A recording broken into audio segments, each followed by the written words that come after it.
anak sopir angkot juga bisa jadi polisi. Andi Sonjaya, anak seorang sopir angkot, tak bisa membendung tangis bahagianya usai dilantik menjadi Bintara Polri tahun 2022 di SPN Polda Jabar. Dengan tangis haru, Andi Sonjaya dilantik menjadi peserta didikan lulusan terbaik dengan nilai tertinggi dalam pelantikan tersebut. Pencapaian itu tentu tak lepas dari doa orang tuanya. Di hadapan para tamu undangan dan para siswa lainnya, Andi Sonjaya memeluk dan tak lupa bersujud di bawah kaki ayahnya. Anak seorang sopir angkot, Elang Cidadas ini berhasil mengejutkan banyak pihak lantaran memiliki segudang prestasi yang diraih.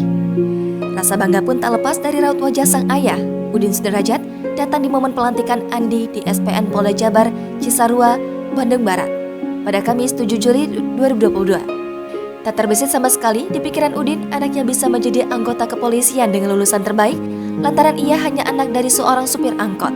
Udin mengungkapkan rasa bangganya karena putra kesayangannya kini telah menjadi bagian dari Polri. Meski hanya seorang supir angkot dan juga tak tamat sekolah dasar, namun sang ayah ini teramat bangga bisa mengantar anaknya menjadi polisi yang bisa membanggakan keluarga besarnya. Andi Sonjaya merupakan anak sulung dari 8 bersaudara. Diakui Udin, Andi merupakan anaknya yang paling soleh. Apalagi selama ibunya sakit sampai akhirnya meninggal dunia, Andi lah yang telaten mengurusnya. Sebagai orang tua, Udin menyampaikan pesan kepada anaknya agar menjadi polisi yang baik dan selalu berpihak dan mengabdi kepada masyarakat. Ia pun berharap agar pengabdian anaknya untuk negara dan masyarakat menjadi ladang amal di akhirat kelak. Sontak, nasihat dan harapan Udin mendapat sorakan tepuk tangan dari para Kapolda dan para tamu undangan. Udin menyampaikan terima kasih banyak kepada pihak-pihak di SPN Polda Jabar yang telah mendidik anaknya hingga menjadi lulusan terbaik. Menyaksikan momen haru itu membuat sejumlah tamu undangan yang datang pun turut terharu dan bertepuk tangan memberi apresiasi pada sang ayah sopir angkot dan anaknya itu.